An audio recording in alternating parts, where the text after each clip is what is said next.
Donkey Kong Bananza, a game that quite surprised me with how much I would love it. It got me to eat bananas again, and honestly, it's pretty fucking good. Nintendo ended its first Nintendo Switch 2 Direct by showcasing the fact that we are getting a new 3D Donkey Kong game for the first time in nearly 30 years.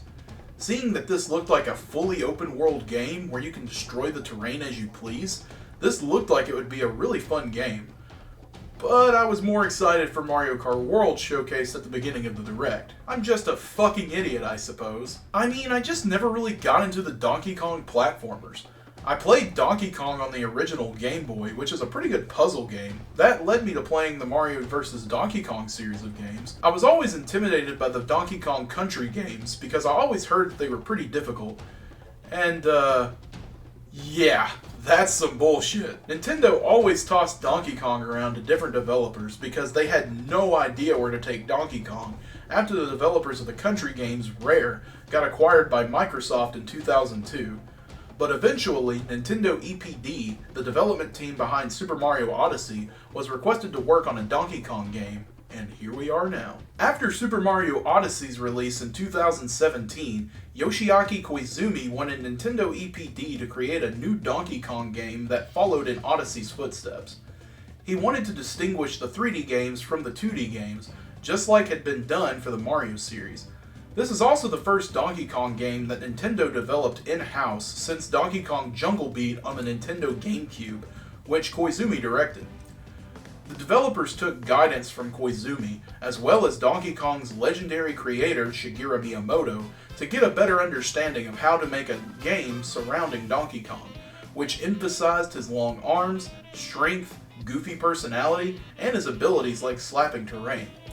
The biggest technological hurdle implemented in this game is the voxel technology, which allows players to go through terrain. They played around with a giant Goomba picking up terrain and throwing it around, and realized that Donkey Kong was born for this. Donkey Kong got a redesign that debuted in the Super Mario Bros. Movie and Mario Kart World, but was created for Bananza.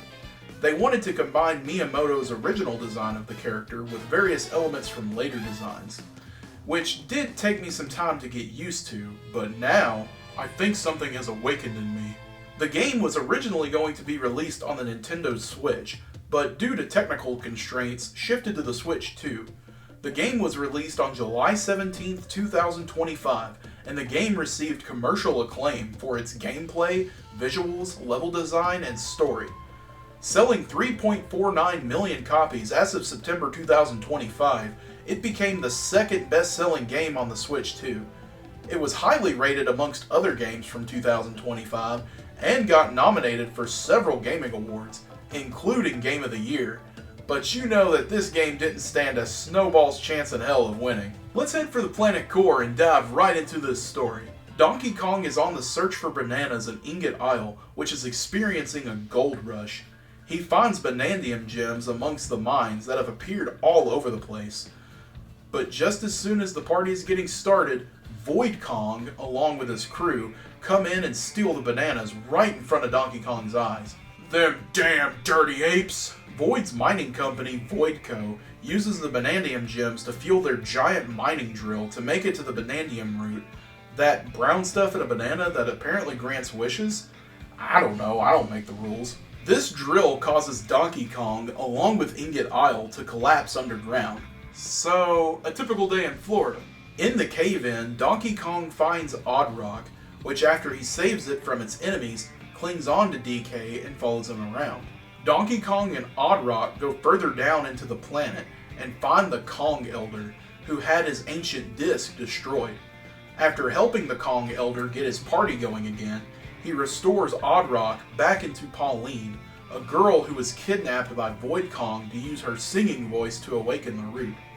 She gets put on the spot and has to sing to help the Kong Elder transform Donkey Kong into his Bananza form. The Kong Elder advises them to keep on digging to reach the Banandium root before Void Kong gets there. As they keep traversing the underground world, Donkey Kong gains more and more transformations, and Pauline becomes more and more confident in herself and her singing. Seeing their progress after fighting them a few times, Void's crew eventually quit their jobs and cheer on Donkey Kong and Pauline. They catch up to Void Kong, and after trapping Donkey Kong the same way he did Pauline, she has no choice but to use her voice to free him. But she also frees the Banandium root, which Void Kong goes and bites. But... Holy shit! King K. Rool ends up being what Pauline frees, revealing that he got trapped right before we're reaching the Banandium root. Donkey Kong and Pauline chase King K. Rool down to the planet core, where they find the Banandium root.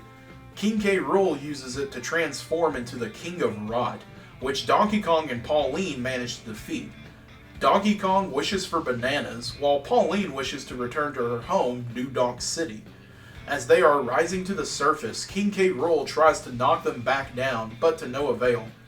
They reach the surface, where King K. Rool catches up to them and uses the Banandium root to turn the world into mush. After a really long and brutal battle, Donkey Kong and Pauline defeat him once and for all, and they can finally make their wishes come true. Donkey Kong goes back to search for bananas, while Pauline goes and tries to make a name for herself as a singer. That was a wonderful story, but wait, there's more. Oh boy, more banana! 3 months later, Pauline reunites with Donkey Kong with a problem. She is having difficulty writing a new song for a concert in New Donk City Hall, and she believes that the elders can help her out. So they go and talk to the elders and have to do several challenges, which were honestly pretty difficult. After completing all the challenges that the elders presented them, they have one more brutally difficult but very satisfying challenge to complete. They complete the challenge and Pauline has her song. Pauline goes back to New Donk City Hall and Donkey Kong attends the show. Now that is a satisfying conclusion to this story, but I'm still pretty hungry, so let's talk about the gameplay. Donkey Kong Bananza is a 3D platformer adventure game where, if you have played Super Mario Odyssey, you'll probably notice the similarities between the two games right away. The progression, visuals, HUD, companion abilities, movement, and even the shops. It does make you wonder if this game is a prequel to Odyssey, or maybe it's just because the developers said if it ain't broke, don't fix it. Who really knows? But what definitely separates the two games are Donkey Kong's Bananza abilities. Each elder in the game gives you different Bananzas. Kong Bananza is basically just Donkey Kong but stronger. Zebra Bananza speeds you up and allows you to run across fragile surfaces. Ostrich Bananza allows you to glide in the air and blitzkrieg egg bombs from the sky. Elephant Bananza allows you to suck up all the terrain and throw it back out in a nice ball. And Snake Bananza allows you to slow down time and jump really high. You can freely swap between them, but be mindful that you need plenty of gold to transform. When I was first playing this game, I would keep trying to transform, but couldn't just because I didn't have enough gold to transform, which pissed me off. As you explore the world, complete missions, fight enemies, and solve light puzzles, you will earn Banandium gems, which you will use to complete skill trees to make Donkey Kong and his Bananzas more powerful. You can also find these platforms, where punching downward takes you to levels with unique challenges, like platforming, puzzles, defeating enemies in time, and mining for gold. Some of these levels are homages to Donkey Kong Country, including the cursed minecarts. There are various NPCs that you can interact with and even get Banandium gems from, including familiar faces from the Donkey Kong Country games. Pauline uses her singing voice to help Donkey Kong transform into his Bananzas, take off seals, and a second player can use her voice to send out explosive projectiles. You can play co-op on the same console, or even game share to another Switch 2 or even a Switch, which is really cool for a shoe-in co-op mode. The best way to get around the world is by smashing everything around you. The vast majority of the terrain is able to be destroyed and can also be picked up.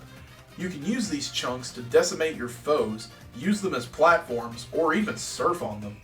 Being able to use ice chunks to get rid of lava, or use these rainbow chunks to fly up, this game is designed so well around smashing up the world. But if you want to get somewhere really quick, you can find these eels to travel around the layer, or you can call on their mother to travel to another layer. Of course, there is gold all over the place, which you can use to buy services from the Fractones, like barrels to blast around, or even build a hideout where you can sleep to get your health back, plus bonus health. Every time you sleep in a hideout for the first time, Pauline talks to DK about life, and I honestly really enjoyed these little bits of dialogue. It truly invested me into Pauline's character, which made the game even more fantastic. Also in these hideouts and the various towns that you find, you can use your Banandium chips to buy in-game music that you can jam out to, fossil map locations so you can find fossils to get different outfits for DK and Pauline, and straight up buy Banandium gems. You can also buy items to help you out, like healing yourself in the thick of things, saving yourself from a fall into the void, and giving you a Bonanza transformation without using gold. The game has amiibo support, with most spawning in a chunk to help you out. The Donkey Kong series amiibo give you gold chunks, and the specific DK and Pauline amiibo for Bonanza gives you a special outfit for Pauline. Once you get your fill of Bonanzas, you can play around with the DK Artist mode, which uses the Joy-Con 2's mouse controls to draw art, which is a neat way to use the Switch 2 to its fullest potential. There is also a small DLC for this game, where you get to go to DK Island that you get to freely explore. While you are running around, you find out Void Kong is perfectly fine. He gave up on his Banandium root dream for the Emerald Rush that is happening on the island. He wants to hire DK and Pauline, which they reluctantly agree to. You go around and smash as many emeralds as you can within the time limit, and you can get exclusive clothing and statues as rewards.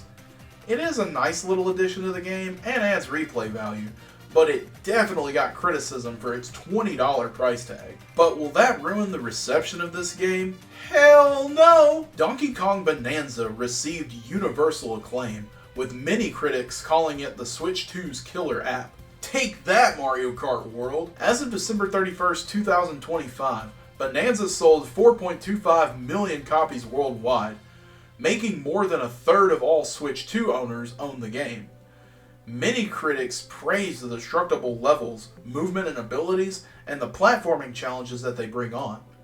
The story and gameplay were a surprise for many critics, and the variety that the game brings was also well received. The only bit of complaints came from the camera and frame rate, which honestly didn't bother me that much that I can remember. The game was on many publications' top games of 2025 and was the 7th highest rated game on Metacritic that year. It was nominated for Game of the Year at the 2025 Game Awards, which, although it didn't win, it did win Best Family Game, and that is enough for me. The game blew me away with how much I would come to love it, and Pauline's character was honestly my favorite part of the game. I really enjoyed the development of having to break out of her shell, both literally and metaphorically, and become comfortable singing in front of weird-looking crowds. The little bits of dialogue that she says in the hideouts, there were several that legitimately made me laugh out loud. Jenny Kidd voiced Pauline, and she did a really good job. I was not expecting this game to give me such a dynamic character in Pauline, but I am so happy that it did. DK is a pretty funny monkey as well.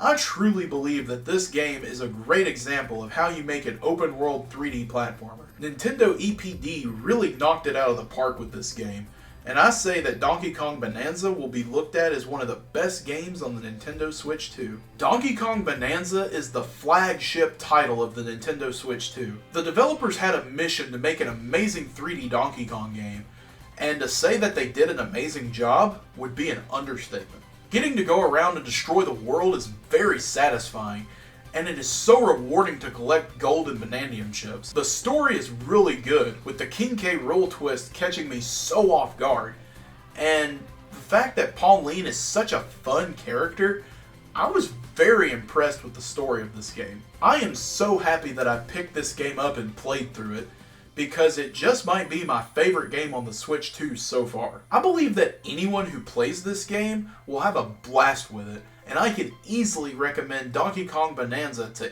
anyone willing to invest in a Switch 2. Also, this game helped me appreciate bananas again. I mean, they're such a damn good meal.